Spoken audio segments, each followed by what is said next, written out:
ब्रह्मण्योपास्महे प्रणवतां शक्ति सांगसायुध सवाहन सपरिवाराय शरवणभवाय श्रीज्ञानसुब्रह्मण्यस्वामिने नमः वेदोक्तमङ्गलनिराजनं समर्पयामि एकमस्वामिने ज्ञानसुब्रह्मण्यस्वामिने नमः अनन्तारीतत्वात्मनं समर्पयामि गोविन्दा गोविन्दा प्रदगणपति देवपादारविन्दस्य गोविन्दा गोविन्दा गोविन्दा देवपादारविन्दस्य गोविन्दा गोविन्दा गोविन्दा स्वामी पादारविन्दस्य गोविन्दा गोविन्दा गोविन्दा रामनोर पादारविन्दस्य गोविन्दा गोविन्दा गोविन्दा गोविन्दा गोविन्दा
ಬಳಲುತ್ತಿರುವ ಸಮಯದಲ್ಲಿ ಹೋಗಬೇಕುವಂತಹ ನಿನಾದವನ್ನು ಕೇಳಿ ಬಂತು. ಅದನ್ನೇ ಭಕ್ತಿಯಿಂದ ಉಚ್ಚರಿಸಿದವರು ನಾವು. ಅಜ್ಞಾನ ಎನ್ನುವಂತಹ ಅಂಧಕಾರದಲ್ಲಿ ನಾವೆಲ್ಲರೂ ಬಳಲುತ್ತಿದ್ದೇವೆ. ಹಾಗಾಗಿಯೇ ಸುಜ್ಞಾನವನ್ನು ಕೊಡುವುದರ ಮೂಲಕ ನಾವು ಮುಂದೆ ಮಾಡಬೇಕಾದಂತಹ ಕಾರ್ಯವಾದರೂ ಏನು ಸಕಲವನ್ನು ತಿಳಿಸಿ ಒಂದು ಮಕ್ಕಳನ್ನು ಕೊರೆಯಬೇಕಮ್ಮ.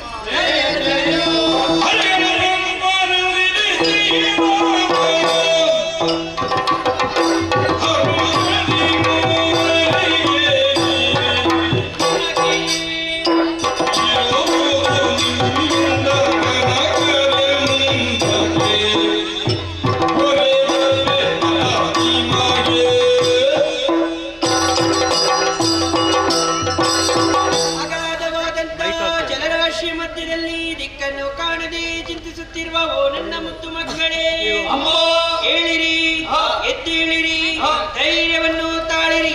ನನ್ನ ಸಂಕಲ್ಪ ಮಾತ್ರದಿಂದ ನಿಮ್ಮ ಸೃಷ್ಟಿಯಾಗಿದೆ ಮಕ್ಕಳೇ. ಪ್ರಪಂಚ ಮುಖಕ್ಕೆ ನಿಮ್ಮನ್ನು ಗುರುತಿಸಿ ಕರೆಯುವುದಕ್ಕಾಗಿ ಒಬ್ಬೊಬ್ಬರಿಗೊಂದೊಂದು ಶುಭ ನಾಮಕರಣವನ್ನು ಮಾಡುವುದಕ್ಕಿದ್ದೇನೆ. ರಕ್ತ ಛಾಯೆಂದೊಪ್ಪುವಂತ ಮಗನೇ ನೀನೇ ಬ್ರಹ್ಮ, ನೀಲಮೇಘ ಶಾಮನಾದ ಕಂದ ನೀನೇ ವಿಷ್ಣು, ತ್ರಿನೇತ್ರಧಾರಿಯಾಗಿಯೂ ಶ್ವೇತವರ್ಣದಿಂದ ಕಂಗೊಳಿಸುತ್ತಿರುವ ಕುಮಾರ ನೀನೇ ಮಹೇಶ್ವರ. ಮಕ್ಕಳೇ, ಹೋದ ಕಲ್ಪದಲ್ಲಿ ಲಯವಾದಂತಹ ಪ್ರಪಂಚವನ್ನು ಪುನರಪಿ ಸೃಷ್ಟಿಸಿ ಪಾಲಿಸಿ ಲಯಗೊಳಿಸುವುದಕ್ಕಾಗಿ ನಿಮ್ಮೂವರ ಸೃಷ್ಟಿಯಾಗಿದೆ ಮಕ್ಕಳೇ. ಆದ್ದರಿಂದ ನಿಮ್ಮೂವರಿಗೆ ಮಾಡುವುದಕ್ಕೆ ಉದ್ಯೋಗ, ಇರುವುದಕ್ಕೆ ಕ್ಷೇತ್ರ, ಧರಿಸುವುದಕ್ಕೆ ಗುಣವನ್ನು ಅನುಗ್ರಹಿಸುತ್ತೇನೆ.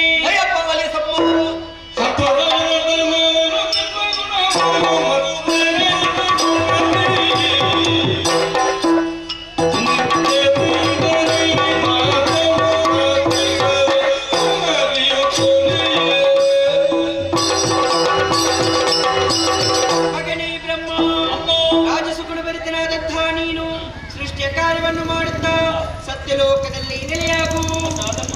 ಮಗನೇ ವಿಷ್ಣು, ಜನನಿ ಸಾತ್ವಿಕ ಗುಣಭರಿತನಾದಂತಹ ನೀನು ಪಾಲನೆ ಉದ್ಯೋಗವನ್ನು ಮಾಡುತ್ತಾ ವೈಕುಂಠದಲ್ಲಿ ಸ್ಥಿರನಾಗು.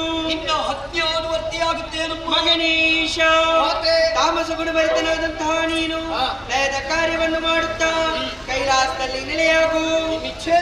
ಹೋಗಿ ಮಕ್ಕಳೇ, ನಾನು ಕೊಟ್ಟಂತಹ ಈ 3 ಉದ್ಯೋಗವನ್ನು ಭಕ್ತಿಯಿಂದ ನಿಷ್ಠೆಯಿಂದ ಮಾಡಿಕೊಂಡು ಬಂದಲ್ಲಿ ನಿಮಗೆಲ್ಲರಿಗೂ ಶುಭದಾಯಕಿಯಾಗಿ ನಾನಿದ್ದೇನೆ ಮಕ್ಕಳೇ. ಮುಂದಕ್ಕೆ ಕಷ್ಟವಾದ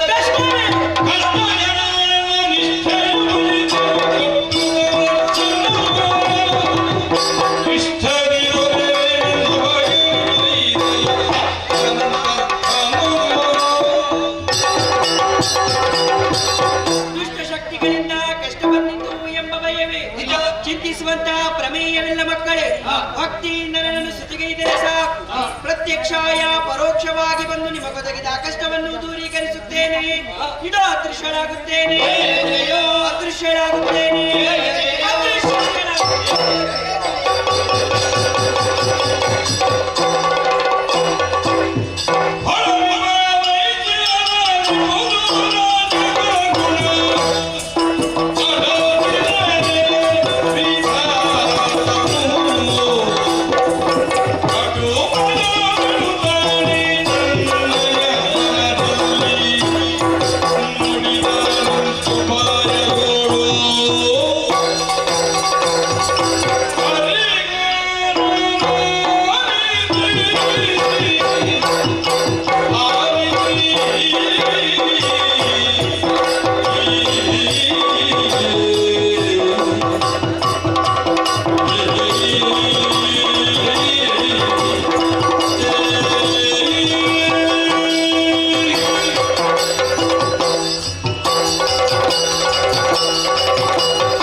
ಅಭಿವ್ಯಕ್ತಳಾದಂತಹ ಮಹಾಮಾತೆಯಿಂದ ನಾವು ಮೂವರು ಸಮಾನವಾಗಿ ಪಡೆದಿದ್ದೇವೆ ಅನ್ನುವುದಕ್ಕಿಂತಲೂ ಪಡೆದ ಮೌಲ್ಯವನ್ನು ನಾವು ಅವಲೋಕಿಸಿದೆವು ಅಂತಾದ್ರೆ ಬಹಳಷ್ಟು ವ್ಯತ್ಯಾಸಗಳುಂಟು.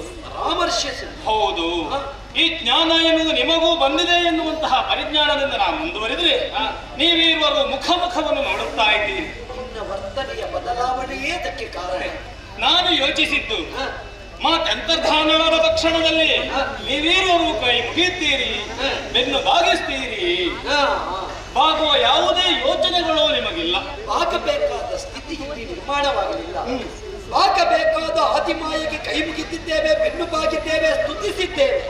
ಮತ್ತೆ ಬ್ರಹ್ಮನಿಗೆ ಅಲ್ಲಿ ಅಗತ್ಯ ಕಾಣುವುದಿಲ್ಲ. ಅದೇ ಜಯತು ಜಯತು ಬ್ರಹ್ಮದೇವ ಎನ್ನುವ ಹಾಗೆ ಯಾವ ಕಡೆಯಿಂದಲೂ ಕೇಳಿ ಬರುವುದಿಲ್ಲ. ನಮ್ಮತ್ತು ಜಯತು ಜಯತು ಆದಿಮಾಯಿಗೆ ಮುಗಿದಿದೆ. ಮುಗಿಯ ಕೂಡದಲ್ಲ. ಯಾಕೆ ಇಲ್ಲಿ? ಯಾಕೆ? ನಿನ್ನಲ್ಲಿ ನಾವು ಕಾಣುವುದು ಸಮಾನ ಭಾವ.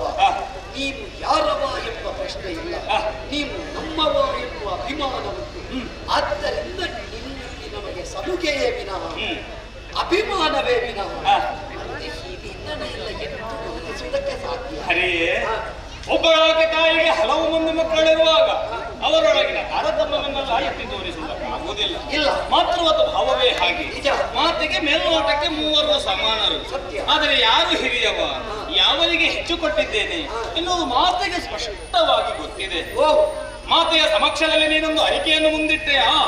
ಅಮ್ಮ ಕಷ್ಟ ಬಂದ್ರೆ ಏನು ಮಾಡಬೇಕು? ನಿಜ. ತಾಯಿ ಆಡಿರುವುದಾದ್ರೂ ಏನು? ಪ್ರತ್ಯಕ್ಷ ಪರೋಕ್ಷವಾಗಿ ಬಂದು ನಿಮ್ಮ ಕಷ್ಟ ಪರಿಹಾರ ಮಾಡುತ್ತೇನೆ. ನಿಜ. ಪ್ರತ್ಯಕ್ಷ ಅನ್ನೋದರ ಅರ್ಥ ತಾಯಿಯೇ ಹಿಡಿದು ಬಂದು ಕಷ್ಟ ಪರಿಹಾರ ಮಾಡುವುದು. ನಿಜ. ಪರೋಕ್ಷ ಅಂತ ಹೇಳಿದ್ರೆ ಏನು? ಎಲ್ಲಾ ಕಾಲದಲ್ಲಿ ತಾಯಿಯೇ ಹಿಡಿದು ಬರುವುದಕ್ಕಾಗುವುದಿಲ್ಲ.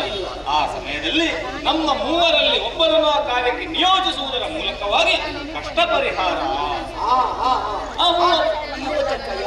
ಆ ಮೂವರಲ್ಲಿ ಒಬ್ಬ ಯಾರು? ಯಾಕೆ ಹೆಚ್ಚು ಯೋಚಿಸುವುದು? ಅದು ನಾನೇ ಅಲ್ವೇ? ನೀನು ಸೃಷ್ಟಿಕರ್ತ. ಆಡಿದರೆ ಸಾಲದು, ಆಧಾರ ಬೇಕಲ್ಲ. ಮಾತ ಮೊದಲಾಗಿ ಕರೆದಿರುವುದು ನನ್ನನ್ನು ಮಗನೇ ಬ್ರಹ್ಮ. ನಿಜ. ಬ್ರಹ್ಮ ಎನ್ನುವಂತಹ ಶಬ್ದದ ಅರ್ಥವಾದರೂ ಏನು? ಬೃಹತ್, ಮಹತ್, ಉನ್ನತ, ಶ್ರೇಷ್ಠ, ವರಿಷ್ಠ, ಗರಿಷ್ಠ. ನಿಜ. ಅಷ್ಟೇ ಅಲ್ಲ, ಸರ್ವಶ್ರೇಷ್ಠವಾದಂತಹ ಸತ್ಯಲೋಕವನ್ನು ಮಹಾಮಾತೆ ನನಗೆ ಪ್ರದಾನ ಮಾಡಿದ್ದಾಳೆ. ಸೃಜಿಸುವಂತಹ ಮಹತ್ಕಾರ್ಯವನ್ನು ಹೊಂದಿದವನಿದ್ದೇನೆ. ನಾ ಇಚ್ಛಿಸಿ ಕ್ಷಣ ಮಾತ್ರದಲ್ಲಿ 84 ಲಕ್ಷ ಜೀವರಾಶಿಗಳನ್ನು ಸೃಜಿಸುತ್ತೇನೆ ಎನ್ನುವಲ್ಲಿಗೆ ನನ್ನ ಯೋಗ್ಯತೆಯು ನಿಮಗೆ ಅರ್ಥವಾಗುವುದಕ್ಕೆ ಸಾಧ್ಯವುಂಟು. ಬ್ರಹ್ಮನಿಂದ ಉಗಮ, ಹರಿಯಿಂದ ಉಪಚಾರ, ಹರನಿಂದ ಉಪಸಂಹಾರ. ಈ ಯೋಚನೆಯಿಂದಲೇ ನಾವು ನಮ್ಮ ಅರಿವನ್ನು ವಿಸ್ತರಿಸಿದರೆ ನಮ್ಗೆ ಅರ್ಥ ಆಗುತ್ತದೆ. ಬ್ರಹ್ಮದೇವ ಒಂದನ್ನು ಉಂಟು ಮಾಡುವವ, ಹರಿ ಅದನ್ನು ಜತನದಿಂದ ಪೊರೆಯುವವ, ನಾನಿತ್ತಂತಹ ಜೀವಿತಾವಧಿ ಮುಗಿದ ಬಳಿಕ ಹರ ಅದನ್ನು ಲಯಗೊಳಿಸುವ. ಸರಿ. ಹಾಗಾಗಿ ನಿಮ್ಮೇಳುವರೆಗಿಂತಲೂ ನಾನು ಹಿರಿಯವ, ನನ್ನ ಶ್ರೇಷ್ಠತೆಯನ್ನು ಒಪ್ಪಿಕೊಳ್ಳತಕ್ಕದ್ದು ಅಂತ.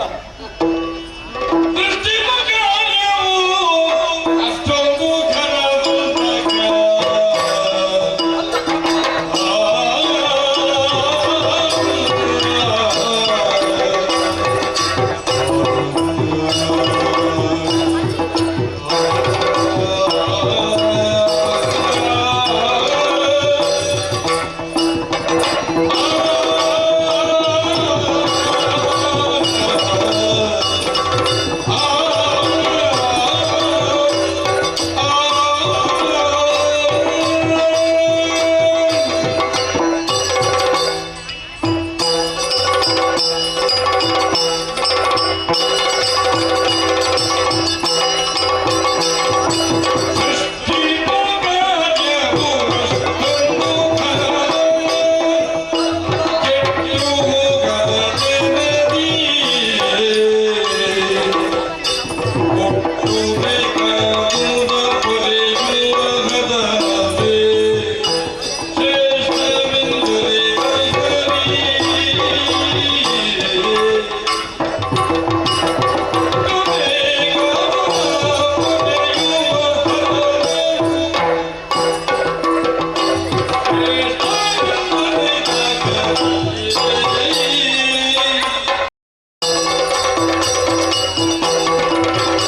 ಆಡಿದ ವಾಕ್ಯಗಳನ್ನು ಕೇಳುವಾಗ ನನಗೆ ನಗು ಬಂತು.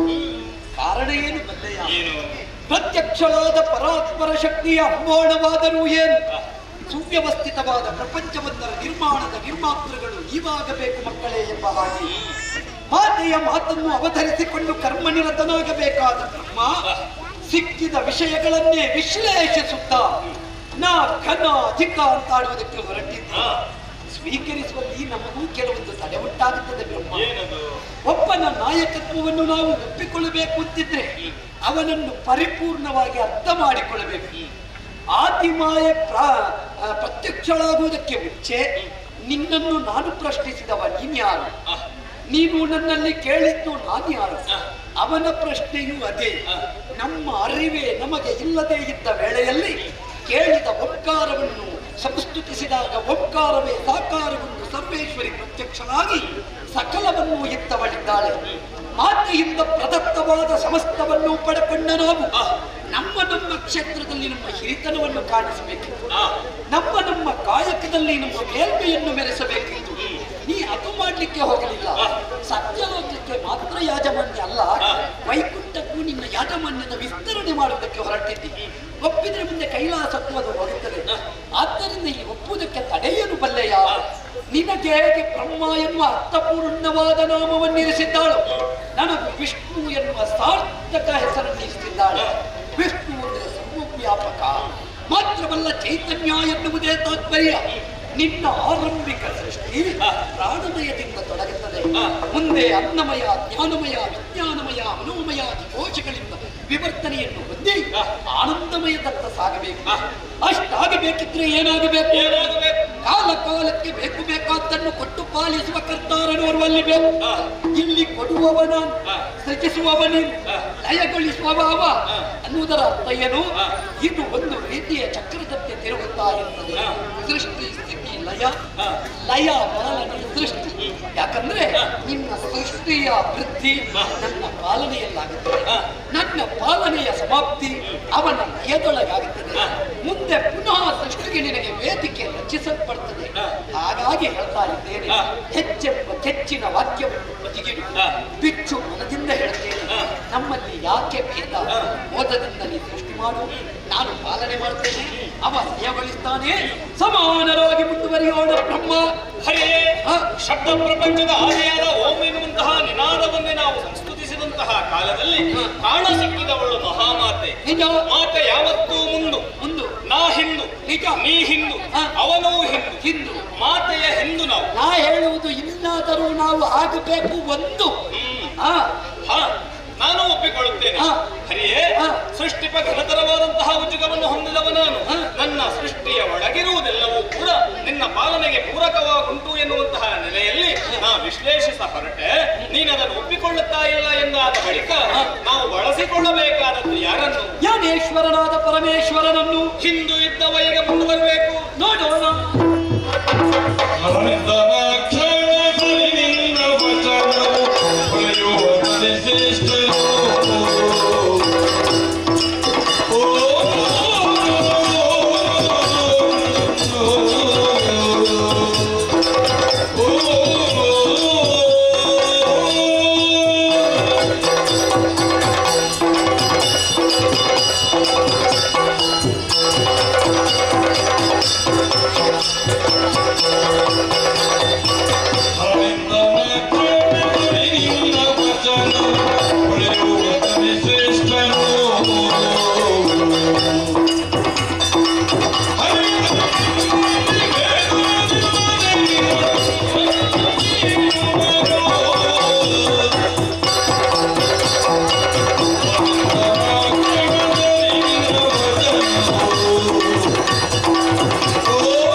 ಅದೆಷ್ಟೋ ಸಮಯದಿಂದ ವಾದದಲ್ಲಿ ತೊಡಗಿಸಿಕೊಂಡಿದ್ದೀರಿ. ನಿಜ. ಹಾಗಾದ ಕಾರಣವೇ ಮಧ್ಯಪ್ರವೇಶ ಮಾಡಿದವನಿದ್ದೇನೆ. ಈಗ ನೀನು ಹೇಳುವುದು ದೊಡ್ಡವ ಎಂಬ ಹಾಗೆ, ನೀನು ಹೇಳುವುದು ಸರ್ವವ್ಯಾಪಕ ಎಂಬ ಹಾಗೆ. ಸತ್ಯ. ನಿಮ್ಮ ಈ ಉಭಯರೊಳಗೆ ನೀವು ದೊಡ್ಡವರಾಗಿರಬಹುದು. ಆದ್ರೆ ಚೆನ್ನಾಗಿ ತುಲನೆ ಮಾಡಿ ನೋಡಿದಾಗ ನಮ್ಮಿ ಮೂವರೊಳಗೆ ನಾನೇ ದೊಡ್ಡವ. ಎಲ್ಲ ಇವ ಸುದ್ದಿ ಇಲ್ಲದೆ ದೊಡ್ಡವನಾಗುವುದಕ್ಕೆ ಹೊರಟಿದ್ದಾನೆ. ಹೌದು. ಅಲ್ಲ, ಸುದ್ದಿ ಇಲ್ಲದೆ ಪ್ರಸಿದ್ಧಿಗೆ ಬಂದ್ರೆ ಒಪ್ಪುವುದಕ್ಕಾಗುವುದಿಲ್ಲ. ಆಧಾರ ಬೇಕಲ್ಲ. ಆಧಾರ ಇದೆ ಅಲ್ಲ. ನಿಮಗೆಲ್ಲ ಒಂದೊಂದು ತಲೆ, ನನಗೆ ಹಾಗಲ್ಲ. ಪಂಚಶಿರಗಳಿಂದ ನಾನು ಕಂಗೊಳಿಸುತ್ತಾ ಇದ್ದೇನೆ. ಮತ್ತೆ ಸದ್ಯೋಜಾತ ವಾಮದೇವ ತತ್ಪುರುಷ ಅಘೋರ ಈಶಾನ ಎಂಬ ಹಾಗೆ. ಹಾಗಾದ ಕಾರಣ ನಾನು ದೊಡ್ಡವನೆನಿಸಲ್ಪಡುವುದಿಲ್ಲ. ತಲೆ ಎಷ್ಟುಂಟು ಅಂತ ಮುಖ್ಯ ಅಲ್ಲ ಹರ.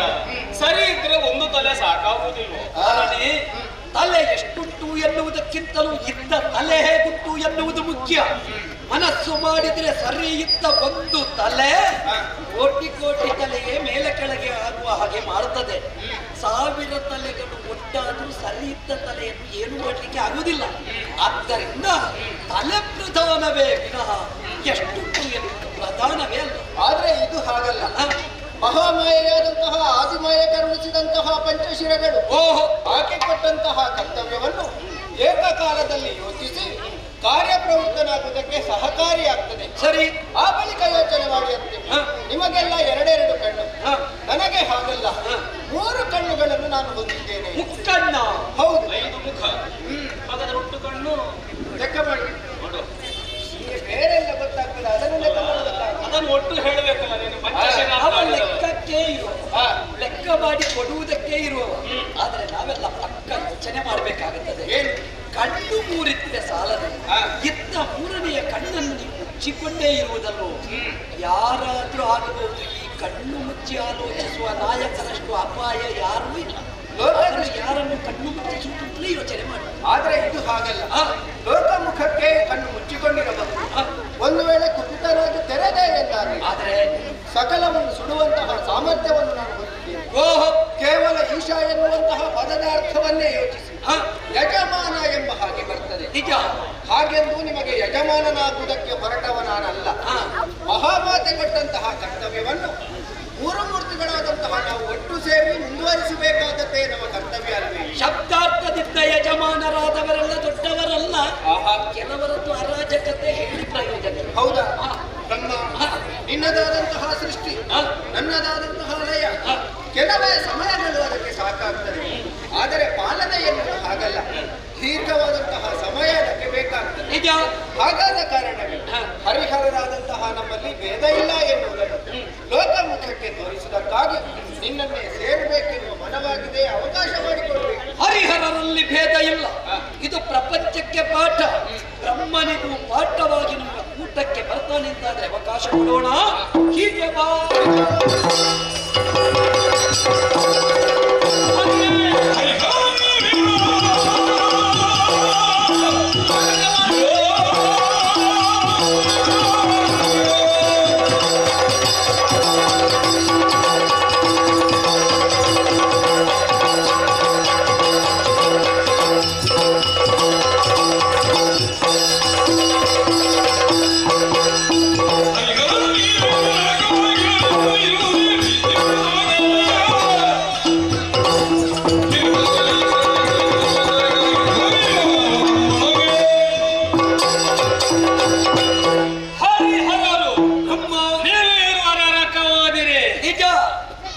ನಿನ್ನ ಇಚ್ಛೆ ಬಂದ ಹಾಗೆ ನೆಗಾಡಿದೆ. ಅವರಿಗೆ ಅರಿವಾಗ್ಲಿಲ್ಲ, ಸೇರಿಕೊಂಡ. ಆದಿಮಾಯೆಯ ಹಿಂದೂ ಸತ್ಯಕ್ಕೆ ಇರುವರು. ನೀ ಆಗ ಬಂದು ಅದಕ್ಕೆ ಬಾ. ಸರಿ, ನಾನು ಬರ್ತೇನೆ ಎನ್ನುವಂತಹ ಯೋಚನೆಯನ್ನು ನೀ ಬಿಟ್ಟು ಬಿಡು. ನನ್ನ ಮಾತುಗಳಿಗೆ ನೀನು ಒಪ್ಪದೇ ಇದ್ರೆ ನಿನ್ನ ಬೆನ್ನಿಗೆ 4 ಬಾರಿಸಿಯಾದರೂ ಕೇಳಿಸಿ. ಯುದ್ಧ, ವಾದ. ಆದಿಮಾಯೆಯ ಮಕ್ಕಳಾಗಿ ನಮಗೆ ಭೂಷಣವಲ್ಲ ಬ್ರಹ್ಮ. ಮಾತೆ ಆಡಿದ್ದಾದರೂ ಏನು? ಹೋದ ಕಲ್ಪದಿ ಲಯವಾದ ಪ್ರಪಂಚದಲ್ಲಿದ್ದ ಸಮಸ್ತವನ್ನು ಈ ಕಲ್ಪದಲ್ಲಿ ಸೃಜಿಸು.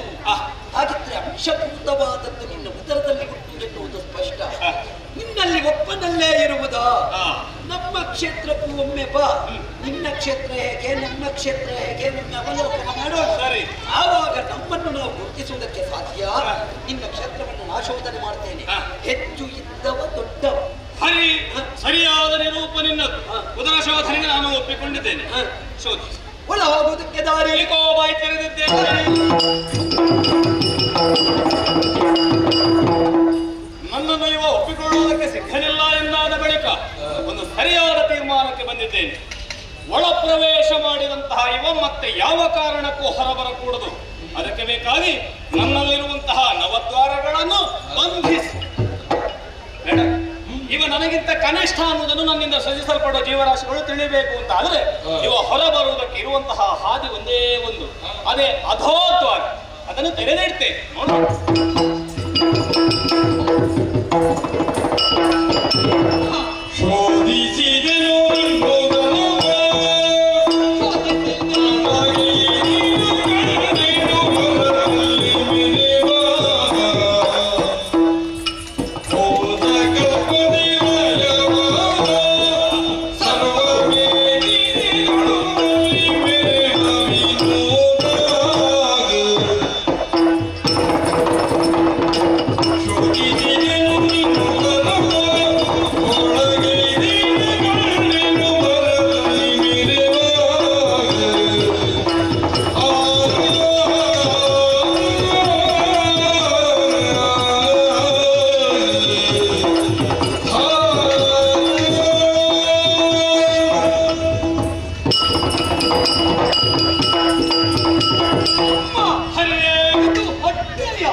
ಪ್ರಪಂಚದಲ್ಲಿದ್ದ ಸಕಲವು ನಿನ್ನ ಈ ಹೊಟ್ಟೆಯಲ್ಲೇ ಉಂಟು.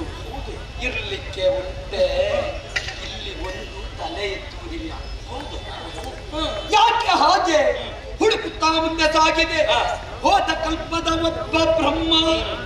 ನೋಡಬೇಕಿತ್ತು ನೀನು ಆ ಬ್ರಹ್ಮನನ್ನು. ಅಯ್ಯೋ, ಅವನ ಪರಿಸ್ಥಿತಿ ಆರಂಭಕ್ಕೆಲ್ಲ ಹೀಗೆ ಇದ್ದ, ಮತ್ತೆ ಮತ್ತೆ ಏನಿಲ್ಲ ಅಲ್ಲಿಗೆ ಜಾತ ಹರನಿದ್ದಾನೆ.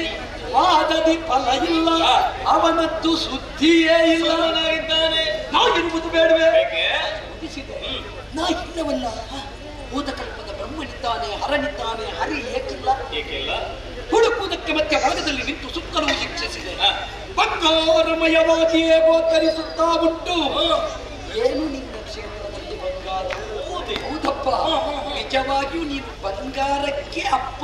ಹಾಗಾದ್ರೆ ಅಷ್ಟೆಲ್ಲ ಬಂಗಾರಕ್ಕೆ ನಾನೇ ಒಡೆಯ, ಅಷ್ಟೆಲ್ಲ ಬಂಗಾರಕ್ಕೆ ನಾನೇ ಅಪ್ಪ. ಅಪ್ಪ ನಾ ಬಂಗಾರಪ್ಪ ಆದ್ರೆ ಹೇಗೆ? ಹೌದಪ್ಪ, ನಿನ್ನ ಮುಖ ನೋಡುವಾಗಲೇ ಗೊತ್ತಾಗುತ್ತದೆ.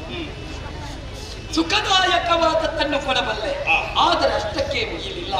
ನಿನಗೆ ಪ್ರತ್ಯೇಕವಾಗಿ ಒಂದು ನಾಮಕರಣ ಮಾಡಬೇಕು ಅಂತ ಯೋಚನೆ ಮಾಡಿದೆ. ಮತ್ತೆ ನಾಮಕರಣ ಮಾಡಿ ಆಗಿದೆ. ನೀ ಹೆಸರಿಡುವುದು? ಹೆಸರಿಡಬೇಕಾದದ್ದು ಯಾರು? ಅಪ್ಪ ಮಗನಿಗೆ. ನೀ ಅಪ್ಪ ಆಗುತ್ತೀಯ? ಇಷ್ಟು ಬೇಗ ಮತ್ತೆ ಆಗುದಿದ್ರು ಮುಂದೆ ನೋಡುವ. ಬಿರುದು ಪ್ರದಾನ ಮಾಡು. ಸರಿ, ಬಿರುದು ಅಂಗೀಕಾರ ಮಾಡು.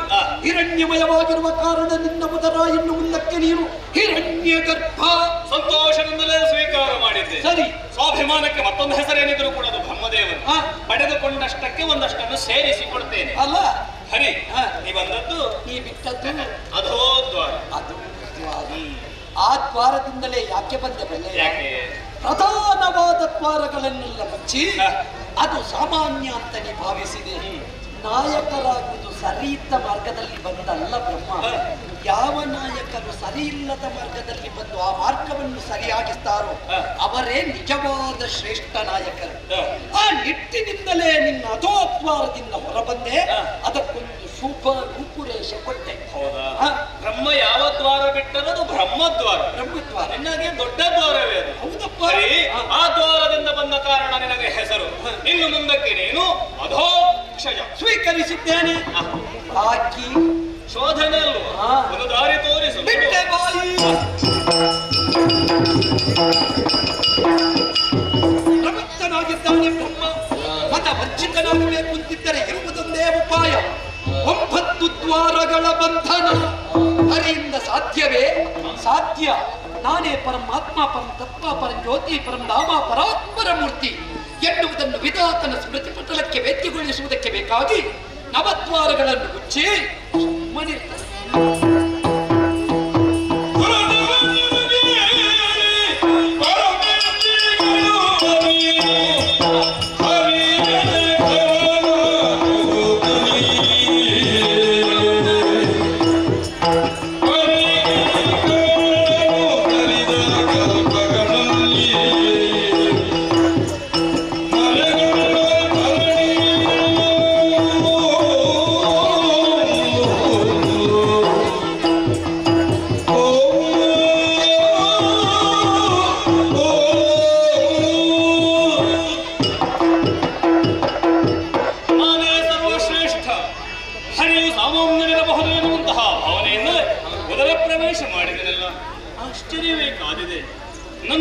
ಉದರದೊಳಗಿದ್ದದ್ದು ಕೇವಲ ಒಂದು ಕಲ್ಪದ್ದು, ಅದು ಜಡ ಸ್ಥಿತಿಯಲ್ಲಿ. ಹರಿಯ ಉದರದ ಒಳಗೆ ಕಳೆದ ಎಲ್ಲಾ ಕಲ್ಪಗಳಲ್ಲಿಯೂ ಲಯವಾಗಿರುವ ಸಕಲ ಜೀವರಾಶಿಗಳು ಕೂಡ ಚೇತನಾತ್ಮಕವಾಗಿ ತುಂಬಿಕೊಂಡಿದೆಯಲ್ಲ. ನನ್ನಂತೆಯೇ ಸಾವಿರಾರು ಬ್ರಹ್ಮಂದರಿದ್ದಾರೆ, ಹಲರಿದ್ದಾರೆ. ಇವನನ್ನೇ ನುತಿಸುತ್ತಾ ಇದ್ದಾರೆ ಎನ್ನುವಲ್ಲಿ ಅರ್ಥ ಮಾಡಿಕೊಂಡೇ ಇವನೇ ಸರ್ವಶಕ್ತನಿದ್ದಾನೆ. ನೋಡಿದ್ದೆಲ್ಲವನ್ನು ಪ್ರಾಮಾಣಿಕವಾಗಿ ಹೇಳಬೇಕು ಎನ್ನುವಂತಹ ಭಾವನೆಯಿಂದ ಹೊರ ನಡೆದರೆ ದಾರಿ ಕಾಣುತ್ತಾ ಇಲ್ಲ. ಆದಿಮಾಯಾದೇವಿಯನ್ನು ಭಕ್ತಿಯಿಂದ ಪ್ರಾರ್ಥಿಸಿದೆ. ದಿವ್ಯವಾದಂತಹ ಪಥ ಬೆಳಕು ಗೋಚರಿಸುತ್ತಾ ಉಂಟು. ಹೊರ ನಡೆಯುತ್ತೇನೆ.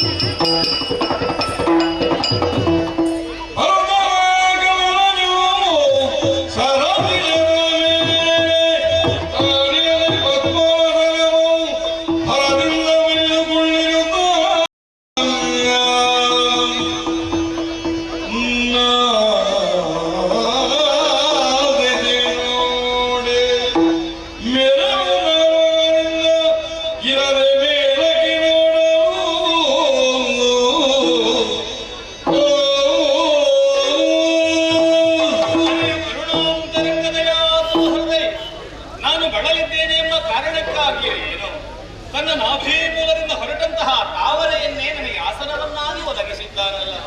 ಸುಖಾಸೀನನಾದೆ, ಪದ್ಮಾಸನನಾದೆ, ನಳಿನ ಕುಮಾರನಾದೆ, ಹೆಚ್ಚೇಕೆ ನಾಳದಿಂದ ಬಂದವನಾದೆ, ಪರಿಶುಭ್ರನಾದೆ, ಪ್ರಾಮಾಣಿಕವಾಗಿ ದುಡಿಯುತ್ತೇನೆ. ಏನಿದೆ ವಿಚಿತ್ರ! ಉದರ ಪ್ರವೇಶ ಮಾಡುವಾಗ ನನಗಿದ್ದದ್ದು ಒಂದು ಮುಖ, ಇವಾಗ ನೋಡಿದ 4 ಮುಖಗಳು, ಮೇಲ್ಭಾಗದಲ್ಲಿ ಇನ್ನೊಂದು ಮುಖ. ಪಂಚವದನಗಳಿಂದ ಕಂಗೊಳಿಸುತ್ತಾ ಇದ್ದೇನೆ. ಹರಿಯ ಮಹಿಮೆಯನ್ನು ಪ್ರಪಂಚಕ್ಕೆ ಸಾರುವುದಕ್ಕೆ ಬ್ರಹ್ಮನ ಒಂದು ಮುಖ ಸಾಕಾಗದು ಎನ್ನುವುದೇ ಇದರ ತಾತ್ಪರ್ಯ. ಹರಿಯು ನಿದ್ರಾಮುದ್ರಾಂಕಿತನಾಗಿದ್ದಾನೆ, ಎಬ್ಬಿಸಲಾರೆ. ಭಕ್ತಿಯಿಂದ ಪ್ರಾರ್ಥಿಸುತ್ತೇನೆ. ಜಯ ಜಯ.